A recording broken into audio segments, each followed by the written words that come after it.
Hello student, मैं आज आप लोगों को क्लास 11वीं का गणित पढ़ाने वाला हूं, जिसमें हम यूनिट 1 का अलजेब्रा चैप्टर 1 कॉम्प्लेक्स नंबर पढ़ेंगे। ठीक है, जिसमें कॉम्प्लेक्स नंबर मतलब सफेद संख्या में हम संख्या पद्धति गणितज्ञ यूलर के बारे में पढ़ेंगे, फिर काल्पनिक संख्या इमेजिनरी नंबर, फिर उसके बाद हम समिश्र संख्या मतलब कॉम्प्लेक्स नंबर, जिसमें हम उसके बारे में उसे क्या कहते हैं और कॉम्प्लेक्स नंबर में आने वाले उसके अंतर्गत आने वाली सभी संख्या मतलब वास्तविक संख्या, वास्तविक भाग, अधिकल्पित भाग, शुद्ध वास्तविक तथा शुद्ध अधिकल्पित संख्या, ये सब कवर करेंगे। ठीक है, तो कॉम्प्लेक्स नंबर जानने से पहले मैं आप लोगों को कुछ क्लास पीछे ले चलता हूँ, जिसमें हम सब पढ़े हुए हैं संख्या पद्धति में प्राकृतिक संख्या, पूर्णांक संख्या, प्रमेय संख्या और अभाज्य संख्या। इसमें हम तो पढ़े हैं, ठीक है, लेकिन इसमें हम एक बात सदैव जान लेते हैं कि इसका जो वर्ग है यह सदैव धनात्मक होता है। ठीक है, कोई भी संख्या ले लो संख्या पद्धति का, प्राकृतिक संख्या ले लो, पूर्णांक संख्या ले लो या प्रमेय संख्या या अभाज्य संख्या, इसमें की सभी संख्याओं का वर्ग हमेशा और सदैव ही धनात्मक रहता है। ठीक है, जैसे कि मैं लेता हूँ कोई भी संख्या ऋणात्मक में लेता हूँ, ठीक है, चलो धनात्मक में ले लेता हूँ। ओके, एक मिनट ना, थोड़ा सा आप लोगों को दिखाई दो, उसके लिए 2 ले लेता हूँ, सॉरी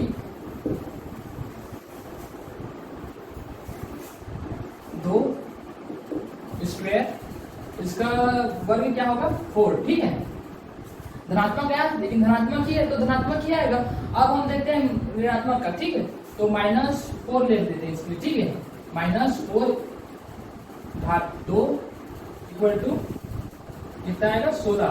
तो माइनस था, -4 का स्क्वायर क्या आएगा +16। ठीक है, मतलब इसका वर्ग हमेशा धनात्मक आएगा। ठीक है, अब क्या होगा, धनात्मक तो आ रहा है। ठीक है, अब हम देखेंगे आगे, एक एग्जाम्पल लेंगे। ठीक है, उस एग्जाम्पल के थ्रू हम आगे का जो पार्ट है उसे समझाने की कोशिश करेंगे। ठीक है, तो सर एक ले लेता हूं, तो मैं आप लोगों को एक एग्जाम्पल के थ्रू x का वर्ग निकाल के दिखाया। ठीक है, जिसमें हमें इसका जो वर्ग है ऋणात्मक प्राप्त हो रहा है। ठीक है, ये जो दिखा रहे हैं √-1। ठीक है, तो हमारे यूलर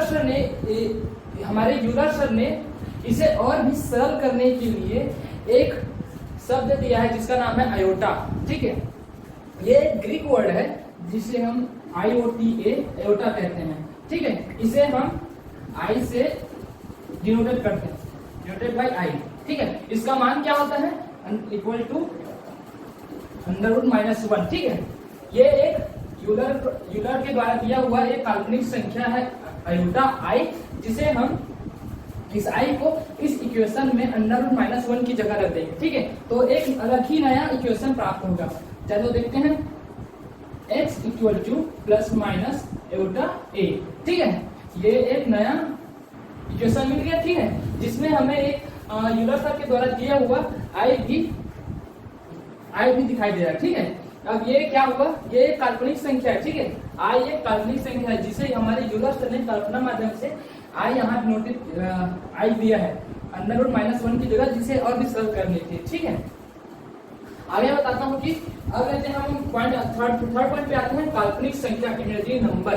ठीक है, अब सबसे पहले मैं बताता हूँ इमेजिनरी नंबर किसे कहते हैं। वह संख्या जो संख्या पद्धति में उल्लेख नहीं है, मतलब संख्या पद्धति में हम काल्पनिक संख्या, वह संख्या जो संख्या पद्धति में उल्लेख नहीं, मतलब संख्या पद्धति में हम उसका यूज ही नहीं करते, गणित के संख्या पद्धति में उसका यूज ही नहीं करते, जो एक कल्पना माध्यम से उभर कर आया है, जिसे हम काल्पनिक संख्या कहते हैं। जैसे कि यहाँ पर मिला हमको आई, दिखाई दे रहा है ना, ये आई का गुणक ए का गुणक है आई, तो इसके कारण ही हम ये जो इक्वेशन बताया हूँ ये एक काल्पनिक संख्या बन गया। ठीक है, इसे ही काल्पनिक संख्या कहते हैं।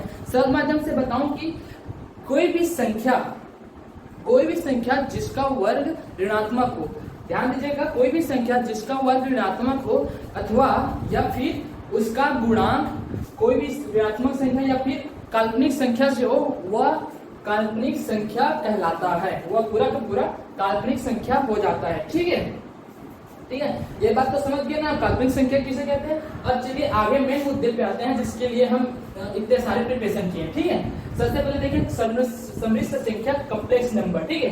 आप लोगों को बता देता हूँ कि हमें इंग्लिश वर्ड जानना बहुत जरूरी है, आगे बहुत काम आगे, ठीक है। तो आप इंग्लिश में नाम जानने की पूरी कोशिश करें, ठीक है। तो कॉम्प्लेक्स नंबर, सबसे पहले मैं इंट्रोडक्शन दूंगा इस सम्मिश्र संख्या कॉम्प्लेक्स नंबर किसे कहते हैं, फिर सम्मिश्र संख्या के अंतर्गत आने वाली सभी वास्तविक संख्या, सेकंड वास्तविक संख्या, real number, real part and imaginary part, वास्तविक भाग एंड अधिकल्पित भाग, फिर शुद्ध वास्तविक तथा शुद्ध अधिकल्पित संख्या, शुद्ध प्योरली रियल संख्या एवं प्योरली इमेजिनरी संख्या। ओके, ठीक है। तो आइए देखते हैं परिभाषा, इंट्रोडक्शन। मतलब कॉम्प्लेक्स नंबर है क्या, पढ़ तो रहे कॉम्प्लेक्स नंबर, सब कुछ सॉल्व करें लेकिन पता ही नहीं कॉम्प्लेक्स नंबर क्या है। तो उसके लिए मैं बताना चाहूंगा सरल शब्दों में, कोई भी वास्तविक तथा अधिकल्पित संख्याओं का योग, कोई भी वास्तविक तथा अधिकल्पित, ध्यान दीजिएगा, कोई भी वास्तविक तथा अधिकल्पित संख्याओं का योग तथा अंतर को हम कॉम्प्लेक्स नंबर कहते हैं। क्या कहते हैं? कॉम्प्लेक्स नंबर, योग और अंतर को कॉम्प्लेक्स नंबर कहते हैं। अब मैं बता दिया हूँ अधिकल्पित संख्या क्या है, ठीक है। अधिकल्पित संख्या मतलब काल्पनिक संख्या, इसका परिभाषा दे चुका हूँ, पिछले में कवर कर चुके हैं उसके। फिर हम देखते हैं वास्तविक संख्या। वास्तविक संख्या क्या है, ठीक है। वास्तविक संख्या को बताने के लिए मैं सबसे पहले कॉम्प्लेक्स नंबर का मानक रूप बता देता हूँ, ठीक है, जिसे हम जेड से डिनोट करते हैं, जेड से प्रदर्शित करते हैं, ठीक है। ये complex number equal to Z equal to sorry A plus minus A का पी, ठीक है। ये क्या है? एक कॉम्प्लेक्स नंबर है, ये पूर्ण एक कॉम्प्लेक्स नंबर है, ठीक है। इसमें मैं बताऊंगा कि वास्तविक संख्या क्या है और अधिकल्पित संख्या क्या है, ठीक है। तो मैं बता दूं कि इसमें जो आप देख रहे हैं ए और बी, ये जो ए और बी है ये एक वास्तविक संख्या है। शब्दों को ध्यान दीजिएगा, मैं संख्या कह रहा हूँ, ठीक है। यहाँ आगे और भी कुछ वर्ड बोलूंगा, उससे ये स्पष्ट हो जाएगा क्यों ऐसा मैं बोल रहा हूँ, ठीक है। वास्तविक संख्या कॉम्प्लेक्स संख्या में वास्तविक संख्या क्या है? ए और बी, ठीक है। और इसमें मैं अधिकल्पित संख्या, ठीक है, सबसे पहली वास्तविक संख्या, ठीक है, ए और बी है। ओके, वास्तविक संख्या ए और बी है। और उसके बाद क्या कह रहा है? वास्तविक संख्या तथा अधिकल्पित संख्याओं का योग तथा अंतर को हम कॉम्प्लेक्स नंबर कहते हैं। काल्पनिक संख्या तो बता चुका हूँ, कॉम्प्लेक्स नंबर काल्पनिक संख्या किसे कहते हैं? अगर कोई भी काल्पनिक संख्या किसी वास्तविक संख्या से गुणा कर ले तो वह काल्पनिक संख्या के रूप में चेंज हो जाता है, ठीक है। ये हुआ एक वास्तविक संख्या और तथा काल्पनिक संख्या, अधिकल्पित संख्या। ये जो आई बी है ये अधिकल्पित संख्या है तथा इन दोनों का योग तथा अंतर प्लस माइनस ये कॉम्प्लेक्स नंबर तैयार होता है, ठीक है। ये देखो कॉम्प्लेक्स नंबर, ठीक है। तो वास्तविक संख्या क्या है? इसमें ए और बी एक वास्तविक संख्या है। ओके, जान गए ना वास्तविक संख्या क्या है। अब मैं बताना चाहूंगा इसका पार्ट, भाग किसे कहते हैं, ठीक है। वास्तविक भाग और अधिकल्पित भाग।